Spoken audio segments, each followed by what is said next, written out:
very much. Thank you. Please sit down. Please sit down. Thank you. I love you all, but you'll have to forgive me. I've lost my voice in screaming and lamentation this weekend, and I have lost my mind sometime earlier this year, so I have to read.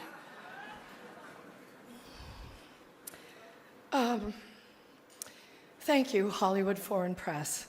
Just to pick up on what Hugh Laurie said, you and all of us in this room really belong to the most vilified segments in American society right now. Think about it. Hollywood, foreigners, and the press. But who are we? And you know, what is Hollywood anyway? It's just a bunch of people from other places. I was born and raised and educated in the public schools of New Jersey. Viola was born in a sharecropper's cabin in South Carolina, came up in Central Falls, Rhode Island. Sarah Paulson was born in Florida, raised by a single mom in Brooklyn. Sarah Jessica Parker was one of 7 or 8 kids from Ohio. Amy Adams was born in Vicenza, Veneto, Italy. And Natalie Portman was born in Jerusalem. Where are their birth certificates?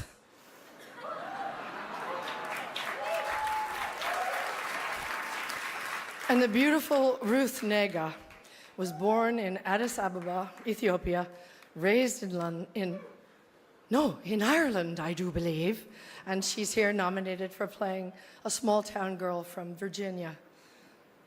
Ryan Gosling, like all the nicest people, is Canadian. And Dev Patel was born in Kenya, raised in London, and is here for playing an Indian raised in Tasmania. So Hollywood is crawling with outsiders and foreigners. And if we kick them all out, you'll have nothing to watch but football and mixed martial arts, which are not the arts.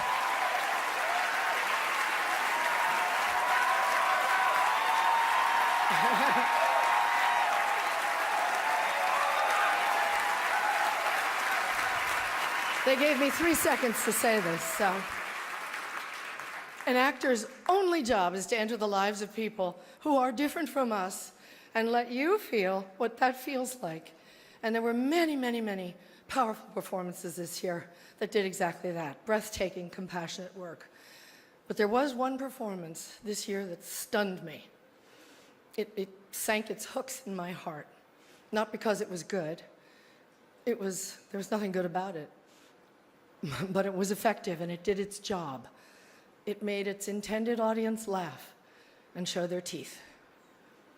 It was that moment when the person asking to sit in the most respected seat in our country imitated a disabled reporter, someone he outranked in privilege, power, and the capacity to fight back.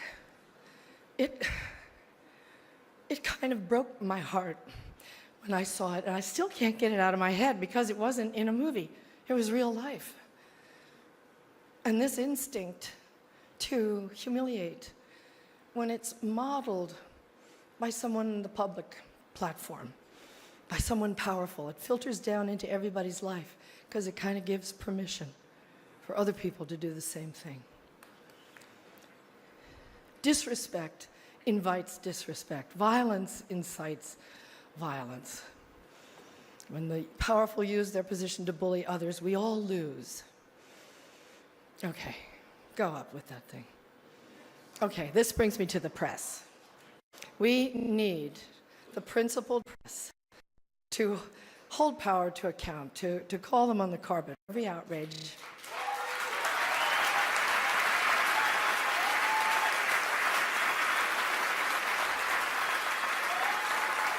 That's why our founders enshrined the press and its freedoms in our Constitution. So I only ask the famously well-heeled Hollywood Foreign Press and all of us in our community to join me in supporting the Committee to Protect Journalists, because we're going to need them going forward, and they'll need us to safeguard the truth.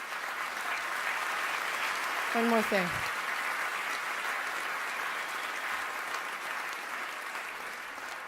Once, when I was standing on the set one day, whining about something, we were going to work through supper or the long hours or whatever, Tommy Lee Jones said to me, "Isn't it such a privilege, Meryl, just to be an actor?" Yeah, it is, and we have to remind each other of the privilege and the responsibility of the act of empathy. We should all be very proud of the work Hollywood honors here tonight.